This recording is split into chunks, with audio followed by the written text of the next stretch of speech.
स्थानिक स्वदेशी रोजगाराचे साधन.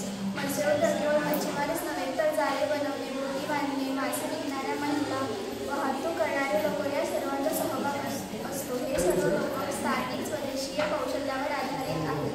त्यामुळे मत्स्योद्योग हा केवळ शिवधनच्या आर्थिक विकासाचा कणा आहे. अडचणी: हवामानातील बदल आणि पाणी, शिवधनचे समुद्र किनारपट्टीचे प्रदूषण, मोठ्या कंपनीच्या ट्रॉली बोटीमुळे स्थानिक मच्छीमारांचे नुकसान,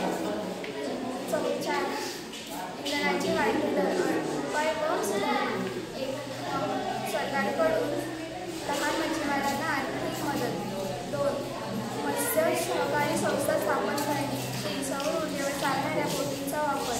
4. समुद्र संवर्धनासाठी जागरूकता. मी आता 7वी शिकत आहे. श्रीवर्धनमधील मत्स्योद्योग हा स्थानिक लोकांचा परिश्रम, परंपरा व स्वदेशी कौशल्याचा प्रतीक आहे. या उद्योगामुळे हजारो लोकांना रोजगार मिळते आणि स्थानिक अर्थव्यवस्था टिकून राहते. धन्यवाद. स्वदेशी रोजगार. आमच्या शाळेचे नाव गाजरे विद्यामंदिर गाजरे. ही शाळा महाराष्ट्रातील रायगड जिल्ह्यातील श्रीवर्धन तालुक्यातील गाजरे या गावात बसलेली आहे. माननीय पंतप्रधान नरेंद्र मोदीजी यांचे स्वप्न आहे की सन 2047 पर्यंत आपला भारत हा विकसित झाला पाहिजे. त्यासाठी आम्ही स्वदेशी रोजगार हा विषय निवडला आहे. श्रीवर्धन हा रायगड जिल्ह्यातील एक सुंदर किनारपट्टीवरील तालुका आहे. येथे लोकांचा मुख्य व्यवसाय म्हणजेच मासेमारी. हा उद्योग शतकानुशतके स्थानिक लोकांसाठी उपजीविकेचा प्रमुख स्रोत राहिला आहे. हा मत्स्य उद्योग आपल्या देशातील स्वदेशी व पारंपरिक व्यवसायाचे उत्कृष्ट उदाहरण आहे. मी 6वी शिकत आहे.